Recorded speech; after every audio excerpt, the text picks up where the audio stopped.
नमस्कार दोस्तों, स्वागत है एक बार फिर आपके अपने YouTube चैनल जीवा स्टडी पर। मैं वरिष्ठ अध्यापक मुकेश कुमार जंगेड़ आपका स्वागत करता हूं। तो हम जो है कलाम की ऑफलाइन टेस्ट सीरीज का सेकंड ग्रेड जो पेपर 1 है उसका माइनर टेस्ट 11 देख रहे थे और आज अपनी लास्ट क्लास है इस टेस्ट की, जिसमें हम क्वेश्चन नंबर 81 से लेकर 100 नंबर क्वेश्चन तक देखेंगे। इसमें शुरुआती क्वेश्चन है वो आपके सेवा क्षेत्र और उद्योग क्षेत्र से, और लास्ट के क्वेश्चन वापस जो है राष्ट्रपति से संबंधित है।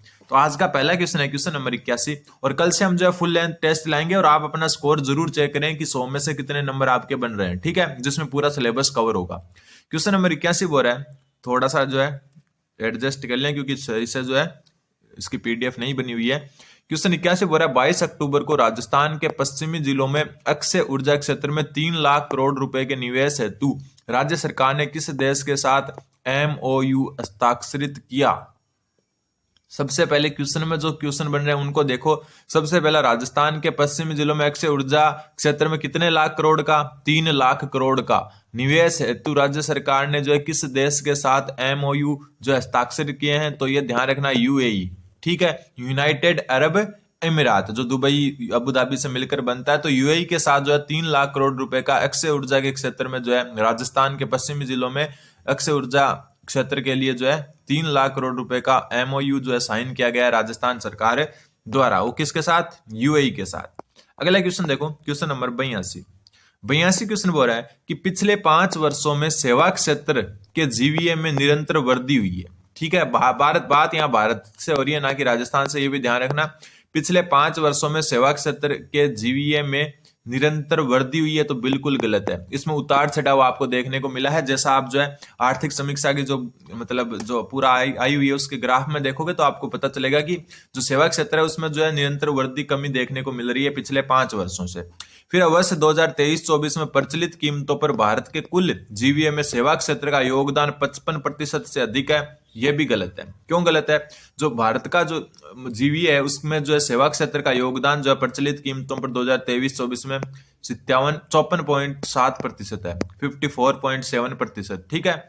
जो यहाँ पर 55% से अधिक बोला है तो नहीं है, 55% से जस्ट थोड़ा सा पास में है। अपन लगभग 55% लिखा हुआ होता तो भी इसको सही मान लेते, ठीक है। तो दोनों ही गलत है, तो इसका उत्तर हो जाएगा आपका ऑप्शन नंबर 4, ठीक है, न तो 1 और न ही 2। अगला question, question number 83 number question बोल रहा है कि आर्थिक समीक्षा 2023-24 के अनुसार वित्त वर्ष 2024 में भारत के कुल निर्यात में सेवा क्षेत्र का योगदान कितने प्रतिशत था। तो देखो, भारत का जो कुल निर्यात हुआ, निर्यात मतलब जो है भारत से वस्तुएं दूसरे देशों में भेजना, ठीक है, उसमें सेवा क्षेत्र का जो योगदान था आपका वो 44% था, ठीक है। और ध्यान रखना, कुल जो निर्यात हुआ था उसमें 60% निजी कंपनियों का योगदान है, ठीक है। 60% किसका है? निजी कंपनियों का योगदान है, और जो 40% जो है ना पब्लिक सेक्टर की जो कंपनियां, सार्वजनिक कंपनियां, उनका योगदान है। ये भी आपको ध्यान रखना है, ठीक है। और एक जो आपको ध्यान रखना है कि सबसे ज्यादा वृद्धि किस जो है मतलब किस वस्तु में हुई है, तो इलेक्ट्रॉनिक्स आइटम में। किसमें? इलेक्ट्रॉनिक्स आइटम में, इलेक्ट्रॉनिक्स आइटम में। मतलब भारत में जो है ना सबसे ज्यादा जो निर्यात है उसमें वृद्धि किस में हुई है, पिछले वर्ष की तुलना में वृद्धि बता रहा हूं मैं आपको, ठीक है। तो इलेक्ट्रॉनिक्स वस्तुओं में हुई है। अगला क्वेश्चन, क्वेश्चन नंबर 84 क्वेश्चन देखो।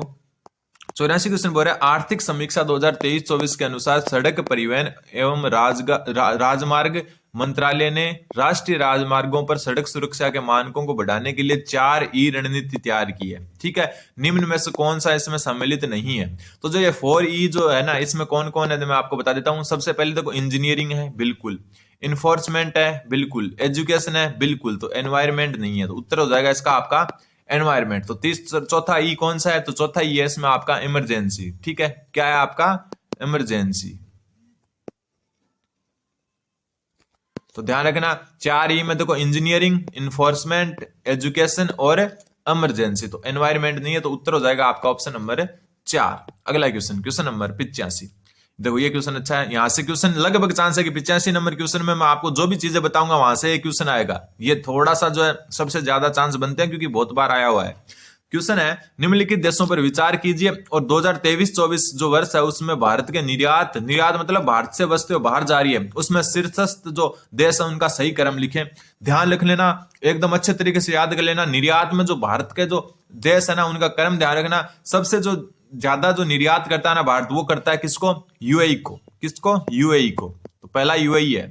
उसके बाद में जो है ना दूसरे नंबर पर जिनका नाम आता है वो है आपका सिंगापुर। ध्यान रख लेना, नाम बात हो रही है निर्यात की, ठीक है। और सिंगापुर के बाद में जो नाम आता है वो आता है चीन का, और चीन के बाद में जो नाम आता है रूस का। ये 4 देशों के नाम ध्यान रखने ना। भारत जो है ना 2023-24 में जो निर्यात सबसे ज्यादा निर्यात किसको करता है? यूएई को, फिर सिंगापुर को, फिर चीन को, फिर रूस को क्वेश्चन आने के चांस बनते हैं। और एक आयात से भी आ सकता है। आयात मतलब भारत में वस्तु बाहर से आ रही है, और अपन बहुत जो है ना करते हैं ना, चाइनीज चीजों का बहिष्कार करो, ये करो, वो करो, चाइना अपना दुश्मन है, ये हुआ है। लेकिन आपको जानकर जो है हैरानी होगी कि सबसे ज्यादा हम चीन से ही आयात करते हैं। आयात मतलब भारत में जो है बाहर से जो सामान आता है उसमें सबसे ज्यादा चीन से आता है, ठीक है। फिर आता है आपका यूएसए से, अमेरिका से, और उसके बाद में जो है नाम आता है सऊदी अरब का। तो अब देख लो आप खुद, भले ही जो है अपन सोशल मीडिया पर करते हैं कि चीन से जो है चीन का सामान का बहिष्कार करो, लेकिन सबसे ज्यादा आयात ही हम चीन से करते हैं, ठीक है। तो ये दोनों जो क्रम है वो ध्यान रखना। निर्यात हम करते हैं सबसे ज्यादा यूएई से, फिर सिंगापुर से, फिर चीन, और फिर रूस। और जो है आयात हम जो है ना, निर्यात तो मतलब बाहर भेजना, और आयात मतलब अपने यहाँ आ रहा है। तो आ कहां से रहा? सबसे ज्यादा चीन से, फिर यूएसए से, यूनाइटेड स्टेट ऑफ अमेरिका, और फिर सऊदी अरब से। तो ये जो है दोनों में से एक क्वेश्चन लगभग चांस है कि आ जाएगा आपके, ठीक है। तो इनको नोट जरूर कर लें। अगला question, question number 86 number question बोल रहा है, विदेशी व्यापार से संबंधित अनुसंधान व प्रशिक्षण पर ध्यान देने हेतु भारत सरकार द्वारा किस वर्ष भारतीय विदेश व्यापार संस्थान की स्थापना की गई? ठीक है, भारतीय विदेश व्यापार संस्थान की स्थापना जो है 1963 में की गई, ठीक है। इसका मुख्यालय कहां पर है? तो इसका मुख्यालय आपका नई दिल्ली में। कहां पर है? नई दिल्ली में, ठीक है। और इसके 2 परिसर और हैं, जिसमें से एक तो है आपका कोलकाता में। कहां पर? कोलकाता में। कोलकाता में है एक तो, और दूसरा आपका काकीनाडा। और काकीनाडा कहां पर है? काकीनाडा आपका आंध्र प्रदेश में। कहां पर है? आंध्र प्रदेश में। तो ये भी आपको ध्यान रखना है कि जो है भारतीय विदेश व्यापार संस्थान है उसकी स्थापना 1963 में, और ये नई दिल्ली इसका मुख्यालय है। और 2 परिसर हैं इसके अलग अलग, एक तो कोलकाता में और एक काकीनाडा जो आंध्र प्रदेश में है, ठीक है। अगला question, question number 87 number question बोल रहा है कि भारत की नई विदेश नीति जो है वो कब लागू की गई? भारत की नई विदेश नीति कब लागू की गई? विदेश व्यापार नीति, भारत की नई विदेश व्यापार नीति कब लागू की गई? इसका उत्तर होगा आपका 1 अप्रैल 2023, ठीक है। ध्यान रखना, हर 31 मार्च को जो भारतीय विदेश व्यापार नीति है ना, उसमें कुछ संशोधन होते हैं और फिर वो 1 अप्रैल को लागू होती है, ठीक है। तो जहां भी जो है ना 1 अप्रैल और सबसे लेटेस्ट जो है ना साल मिले ना, आपको उसको सही उत्तर कर देना है, ये ध्यान रखना, ठीक है। ये हमेशा जो है 31 मार्च को क्या होता है, भारतीय जो विदेश व्यापार नीति है उसमें संशोधन होते हैं जो 1 अप्रैल से लागू हो जाते हैं। तो उसको नई जो है विदेश व्यापार नीति मानकर जो है आप 1 अप्रैल जहां भी दिखे उसको सही कर देना, और सन होनी चाहिए लेटेस्ट। देखो जैसे ये 2021 है तो ये तो नहीं होगी, तो उससे लेटेस्ट यही है। बाकी देखो 2024 में ये जनवरी है तो ये हो ही नहीं सकती, ठीक है। अगला क्वेश्चन, क्वेश्चन नंबर 88 क्वेश्चन बोल रहा है, अब थोड़ा सा जो है आपके राष्ट्रपति और जो मतलब ट्रेड है उन दोनों से मिक्स क्वेश्चन है कि भारत के वे राष्ट्रपति जो एटक, जिसको कहते हैं ऑल इंडिया ट्रेड कांग्रेस के अध्यक्ष रहे, मतलब भारत के राष्ट्रपति रहे और ऑल इंडिया ट्रेड कांग्रेस जिसको एटक कहते हैं उसके भी अध्यक्ष रहे। तो ऐसे जो अपने राष्ट्रपति थे उनका नाम था ऑप्शन नंबर 4 वीवी गिरी, ठीक है। वीवी गिरी जो है वो क्या रहे? ऑल इंडिया ट्रेड कांग्रेस के अध्यक्ष भी रहे। अगला क्वेश्चन, क्वेश्चन नंबर 89 बोल रहा है भारत के राष्ट्रपतियों को कालक्रमानुसार व्यवस्थित करें। तो सबसे पहले हम शंकर दयाल शर्मा की बात करें तो शंकर दयाल जो शर्मा है इनका कार्यकाल जो है ना आपका शंकर दयाल शर्मा, इनका कार्यकाल आपका 1992 से 1997 तक रहा। के आर नारायणन, इनका जो है 1997 से लेकर 2002 तक रहा। डॉक्टर एपीजे अब्दुल कलाम 2002 से लेकर 2007 तक रहे। और आर वेंकटरमन ये जो है ना आपके 1987 से लेकर 1992 तक रहे। तो अब आपके सामने है कालक्रम अनुसार, सबसे पहले 4 नंबर, उसके बाद में आपके 1 नंबर, और उसके बाद में आपके 2 नंबर, और उसके बाद में जो है 3 नंबर। क्योंकि अपन जो है ना बड़े हुए थे तब आप जो मतलब अपने को जब समझ आई थी तब अपने जो राष्ट्रपति कौन थे? एपीजे अब्दुल कलाम थे, ठीक है। तो वो आपको पता है सबसे लेटेस्ट होंगे।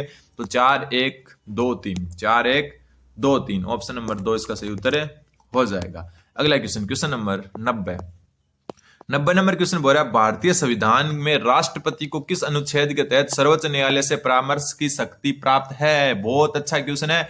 जो भारतीय संविधान में जो राष्ट्रपति है ना उनको किस अनुच्छेद के तहत सर्वोच्च न्यायालय से कोई परामर्श लेने की शक्ति प्राप्त है? तो ध्यान रखना उत्तर होगा इसका अनुच्छेद 143। ध्यान रखना, इंपोर्टेंट बनता है, क्वेश्चन आया हुआ है। ठीक है, तो जो राष्ट्रपति है वो सर्वोच्च न्यायालय जो है सुप्रीम कोर्ट है उनसे जो परामर्श वो कब किस अनुच्छेद के तहत ले सकते हैं? अनुच्छेद 143 के अंतर्गत। अगला क्वेश्चन थोड़ा सा जो वापस वो धुंधला छपा हुआ है, थोड़ा छोटा कर लेते हैं। क्वेश्चन है, किस विधेयक को संसद में पेश करने से पूर्व राष्ट्रपति की सिफारिश आवश्यक नहीं है? बहुत अच्छा क्वेश्चन है और ये क्वेश्चन जो है इंपॉर्टेंट बनता है। वैसे हर क्वेश्चन इंपॉर्टेंट है क्योंकि क्वेश्चन यूनिक बनाए हुए हैं।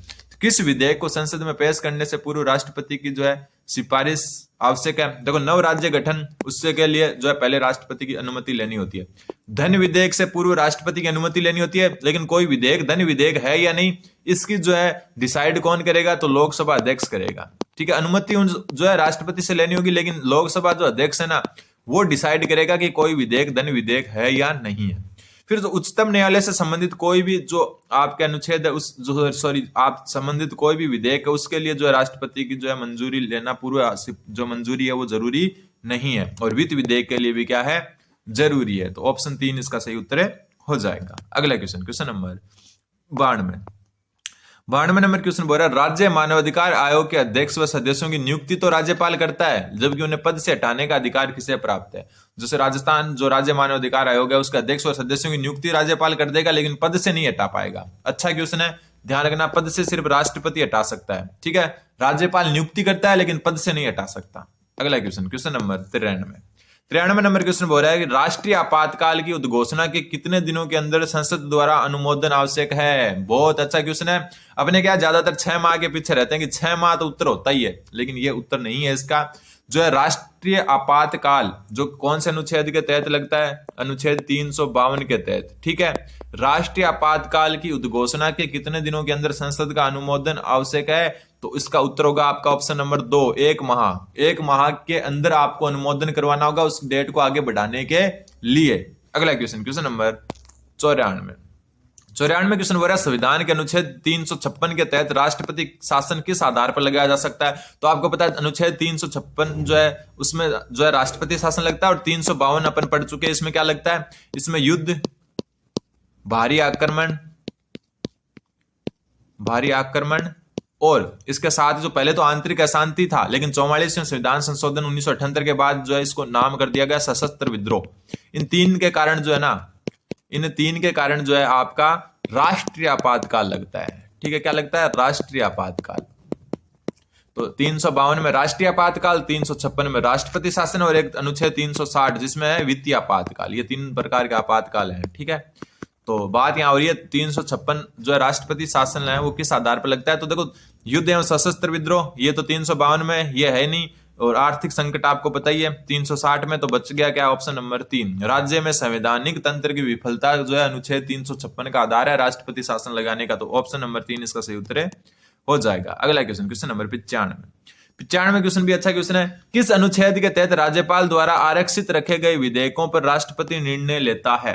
किस अनुच्छेद के तहत राज्यपाल है ना, मान लो कि किसी राज्य का राज्यपाल जो है कोई विषय आरक्षित रखता है, कोई विधेयक उस पर राष्ट्रपति के पास भेजता है, वो अलग है, लेकिन राष्ट्रपति निर्णय जो लेता है ना वो अनुच्छेद कौन सा है? तो इसका उत्तर हो जाएगा आपका ऑप्शन नंबर 3, अनुच्छेद 201 के तहत। ठीक है, जो राष्ट्रपति निर्णय किसके तहत लेता है? अनुच्छेद 201 के तहत। अगला क्वेश्चन, क्वेश्चन नंबर 96, भेजता देखो, भेजता किसके, ये भी देख लेते हैं। देखो, राष्ट्रपति जो है ना, एक मिनट, निर्णय किस मतलब जो राज्यपाल द्वारा भेजा गया विधेयक उस पर निर्णय किस अनुच्छेद के तहत लेता है? 201।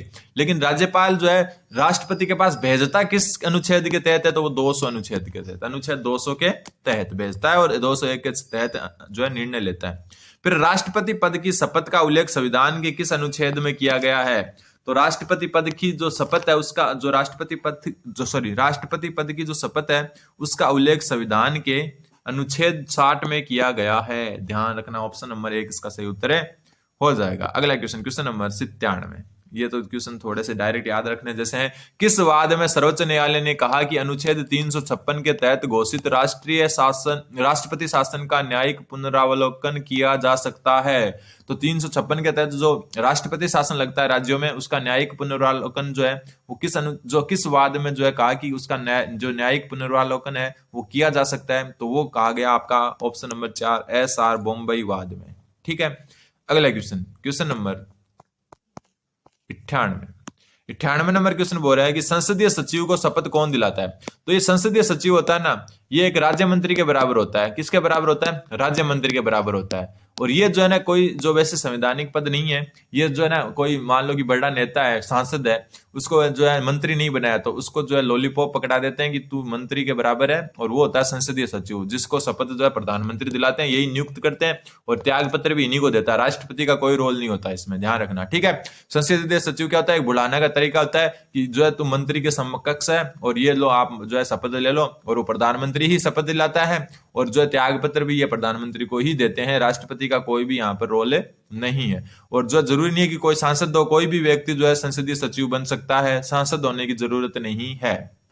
अगला क्वेश्चन नंबर 99। 99 क्वेश्चन बोल रहा है वर्तमान में मंत्रिमंडल में कितनी स्थायी समितियां हैं? ये अलग से याद रख लेना, उत्तर होगा आपका 8। वर्तमान में मंत्रिमंडल में 8 जो है स्थायी समितियां हैं। और आज का और इस पूरे जो सीरीज का लास्ट क्वेश्चन, उसके बाद में हम जो है पूरा सिलेबस फुल लेंथ टेस्ट देखेंगे कि निम्न में से कौन संघीय कार्यपालिका का सदस्य नहीं है। निम्न में से कौन संघीय कार्यपालिका का सदस्य नहीं है? तो सबसे पहले भारत के न्यायवादी, तो न्यायवादी तो कार्यपालिका के सदस्य होंगे।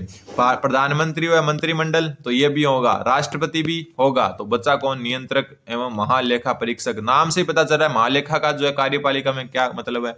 तो नियंत्रक एवं महालेखा परीक्षक है, वो कार्यपालिका का सदस्य नहीं होता है। तो ये आज के आपके जो है माइनर टेस्ट 11 के क्वेश्चन देखे सारे, जो इतना खास तो वैसे उसमें कुछ नहीं था, कुछ क्वेश्चन अच्छे थे।